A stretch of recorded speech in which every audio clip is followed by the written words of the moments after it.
और हिंदुत्व की बात आए, सनातन की बात आए तो अपना सर्वस्व निछावर करो, बहुत जरूरी है। सत्यनारायण की कथा कालांतर में वरना, अभी तो हम सत्यनारायण की और भागवत की कथा कर लेते हैं, पर कई जगह ऐसे हैं जहां उपद्रव मचता है, कथाएं नहीं होने देती, लोग कथाएं नहीं होने देते हैं। कालांतर में अगर अभी हम आप नहीं जागे तो मात्र 20 वर्ष में प्रत्येक हिंदुओं को सत्यनारायण की कथा करवाने के लिए डीएम से परमिशन लेनी पड़ेगी। अभी नहीं जागे तो कालांतर में केवल सत्यनारायण की कथा के लिए आपको परमिशन लेनी पड़ेगी। इसलिए हम प्रार्थना करेंगे कम से कम आप अपने पुत्र को, अपनी पुत्री को रामायण पढ़वाओ, गीता पढ़वाओ। और मैं निवेदन करूं, अगर भारत शासन हमारी बात सुन रही हो,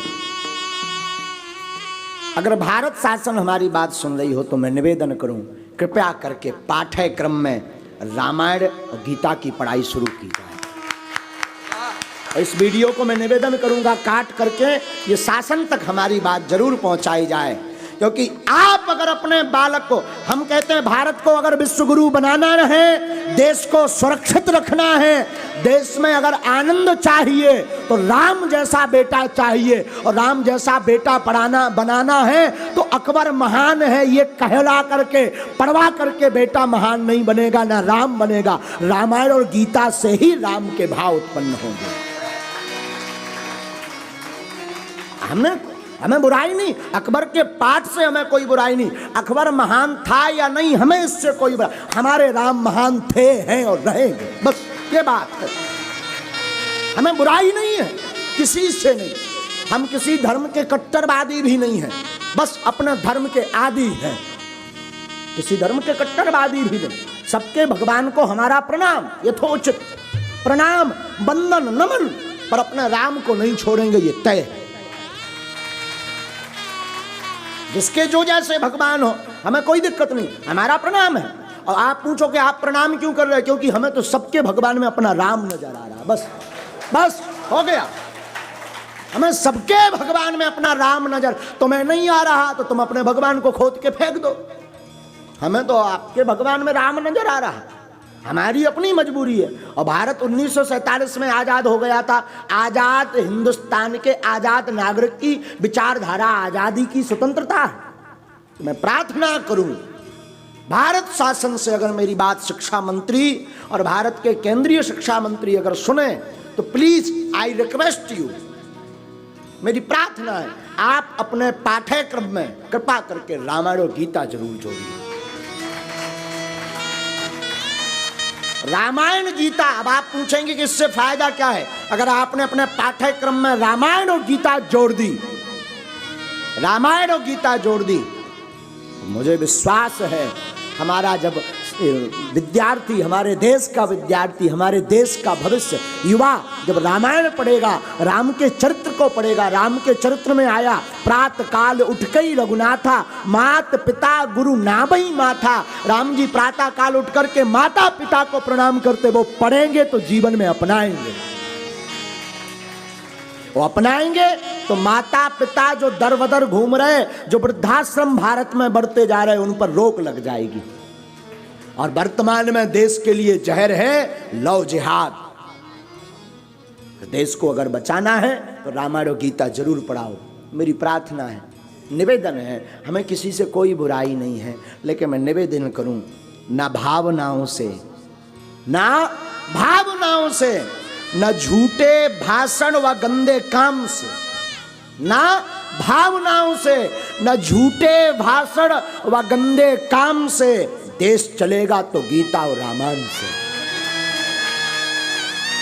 देश को चलाना है तो गीता और रामायण की आवश्यकता है। पाठ्यक्रम में गीता जरूर जोड़ो। और वैसे तो हम तो सबके प्रेम के आदी हैं, क्रोध के नहीं, हम प्रेम के आदी हैं। गर्व से कहो हम हिंदुत्ववादी, कट्टरता के नहीं, हम प्रेम के आदी हैं, पर गर्व से कहते हैं हम हिंदुत्ववादी हैं। नफरत के नहीं, हम प्रेम के आदी हैं, पर गर्व से कहते हैं हम हिंदुत्ववादी। तुम्हारे दुश्मन नहीं, तुम्हारे शत्रु नहीं, तुम्हारे विरोधी नहीं, बस प्रेम के आदि हैं। अन्य धर्मों में तो दूसरे धर्म को काफिर कहा जाता है। काफिर क्या कहते हैं? ये काफिर हैं अन्य धर्म में हम सबके लिए। लेकिन हमारा धर्म, हम तो प्रार्थना करेंगे जितने भी अन्य धर्म के लोग हैं, प्लीज वेलकम टू हिंदू धर्म, स्वागत है, आप आइए, नो प्रॉब्लम, आप आइए, हम आपका स्वागत करेंगे। आप आओ हमारे पास, तिलक लगा कर आओ, धोती पहन कर आओ, कोई दिक्कत नहीं। आप पूछो कि आप हमारे घर पर खाओगे, हम तुम्हारे घर पर रामायण भी बाँचेंगे। हाँ, रामायण बाँचेंगे, सत्यनारायण बाँचेंगे, बस एक बार आओ तो। और हमें एक बात और, भारत में नहीं विश्व में जितने लोग हैं आदिकाल में सब सनातनी थे। आदिकाल में सब सनातनी थे। किसी का इतिहास 400 वर्ष का है, किसी का 500 का, किसी को 200 का, किसी को 300 का, लेकिन हमारा इतिहास त्रेता युग, आज से कितने लाख वर्ष पहले था। कलयुग की आयु है 4,32,000 वर्ष, द्वापर की आयु है 8,64,000 वर्ष, हमारे राम जी 8,70,000 वर्ष के पहले के हैं,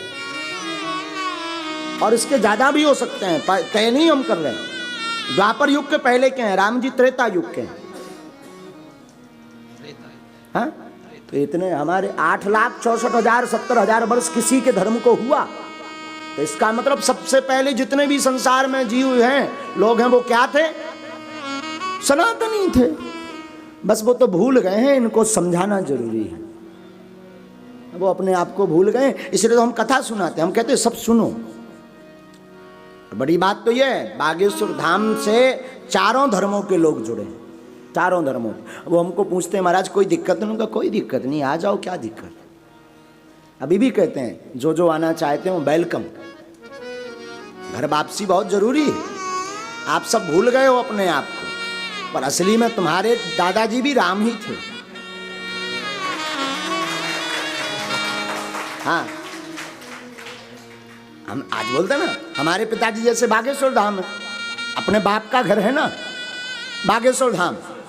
हाँ, तो अपने बाप का घर है बागेश्वर धाम।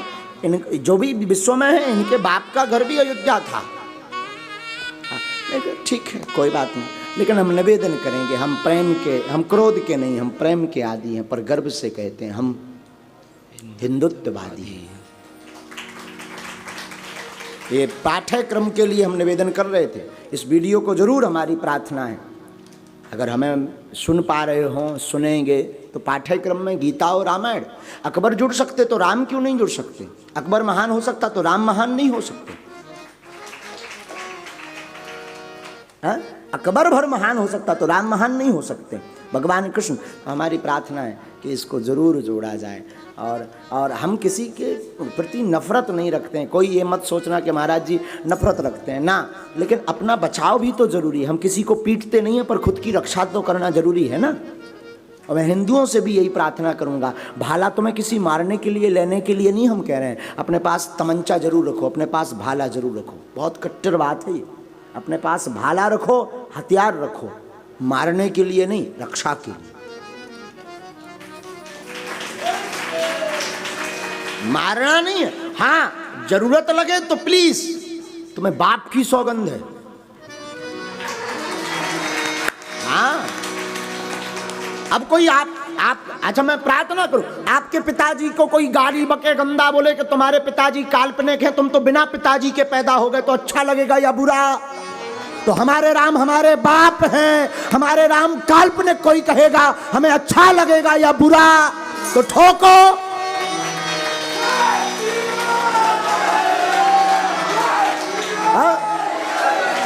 ठोको। अच्छा, अब आपको मैं पूछ रहा हूं, आपके पिताजी काल्पनिक कोई कहे, आपके पिताजी को कोई ढोंग कहे, आपके पिताजी को कोई पाखंड कहे, कैसा लगेगा बताओ? तो हमारे राम हमारे बाप हैं, परम पिता हैं, जगत पिता हैं, जगदीश है, जगन्नाथ है, जगत वेत्ता है, जगदाधार है। तो वो फिर काल्पनिक पाखंड कोई कहेगा तो हमें कैसा लगेगा? तो माला और भाला फटरी के बड़े कहे हैं, बोलो।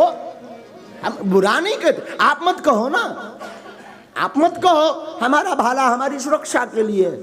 हम तो कहते हैं प्रत्येक हिंदू के घर पर होना चाहिए, प्रत्येक हिंदू के घर पर हथियार नहीं पर भाला रखो, एक एक कटार रखो, जरूरी है, अच्छी चलने वाली, हाँ, काम आए जो, माला भी और भाला भी। पर मैं प्रार्थना करूं हथियार का मतलब ये नहीं, अपनी वाणी ही हथियार होनी चाहिए।